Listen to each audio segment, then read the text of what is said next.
Yate from New Mexico. Welcome to New Mexico Outdoors with Mountaintop Bob, and I'm Bob. Alright, so for today's video, I want to come out here and shoot the intro. It's October the 31st, it's Halloween. It's about 35 degrees out here right now, maybe a little warmer. A little overcast, as you can see. And I wanted to talk about Halloween. I wanted to put a video on about Halloween, and I just couldn't get into all the makeup and all the stuff and all of that. So I did a couple videos and I put Happy Halloween in the front with a moon and a skull and yada yada. So, but I still wanted to do something for Halloween, and I thought, okay, here I am in New Mexico, the land of the Navajo, the land of enchantment, the land of wildlife, the land of,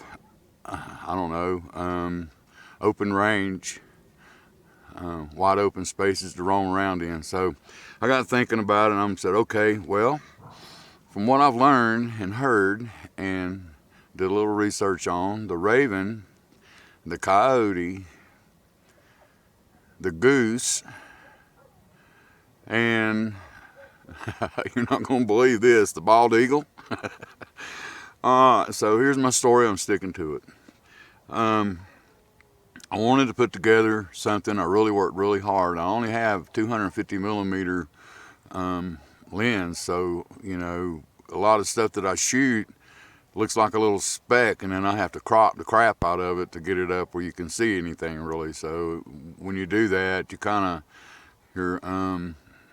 you're showing all your little mistakes. If your ISO's too high, or if you're a little bit out of focus, whatever, what have you, you know. But so with the 250 millimeters and trying to shoot some stuff that was really wild, really seriously trying to get into some wildlife for Halloween, I made an effort. And so my first effort was the ravens. And although I can get pretty close to them, they're hard to shoot because they're black on black.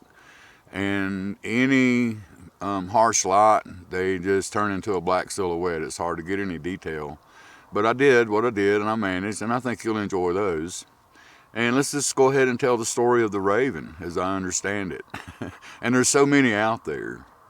So let's see. The raven was the stealer of the light.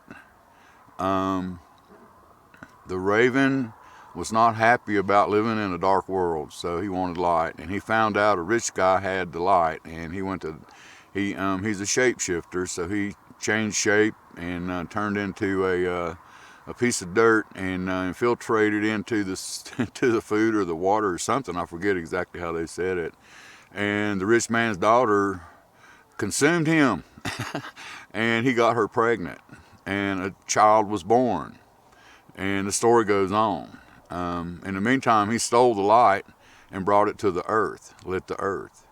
And during this dark time, this child was born and in the hogan with the elders and crying, wouldn't stop crying. And so he kept pointing at the wall where they had stuff hanging. And so the grandfather says, give that child that bag that he's pointing at. So they did, and the child was playing with it behind the parents and the elders and the holy people, and suddenly came around and just dumped everything out of the bag, and it went up through the hole in the roof where the smoke goes out, and it went up, and it was all the glitter that made the stars. So that's how the stars were made.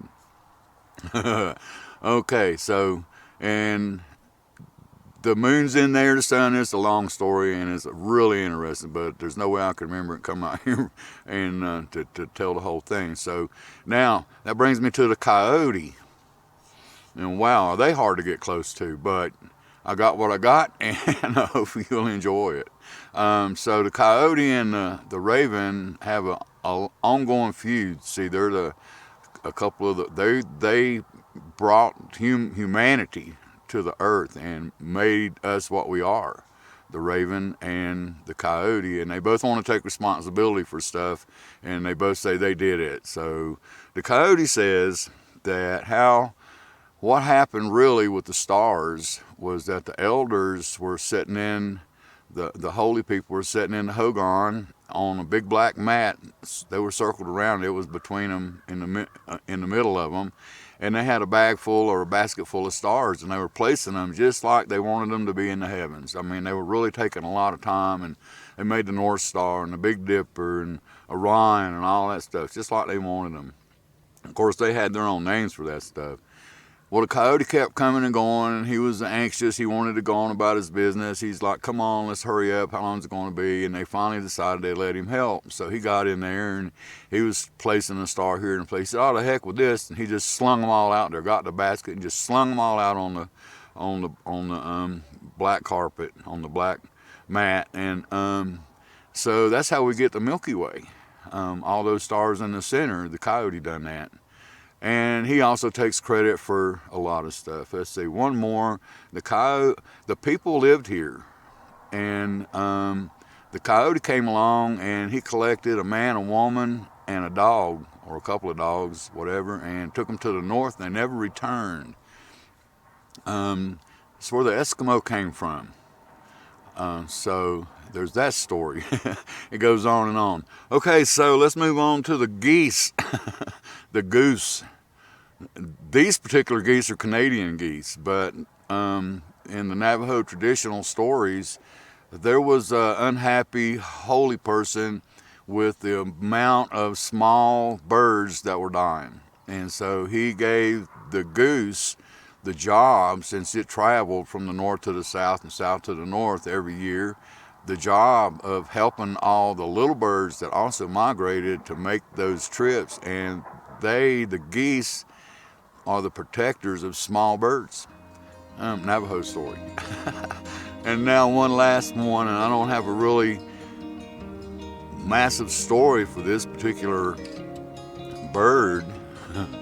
The golden eagle. No, I'm sorry, not the golden eagle. The bald eagle, the one with the white head and the white tails. I've seen them, you know, through life. I've seen them here and seen them there, way off in the distance, and I'm always amazed. I got to look at one in a nest, or a pair in a nest, that actually had some babies from the deck of a destroyer with those big old binoculars they got up there. So that was fun. But as far as photographing one, never happened. And boy, I tell you what, 250 millimeters just does not quite get the job done. But I got what I got. I hope you enjoy it. So the golden eagle and the bald eagle are very, very sacred to the Navajo and other Indian tribes and Indian nations, simply because they're the highest flying birds. They're the animal that gets to get closest to the holy people. That being said, this is Bob with New Mexico Outdoors with Mountaintop Bob. Enjoy the video. See ya.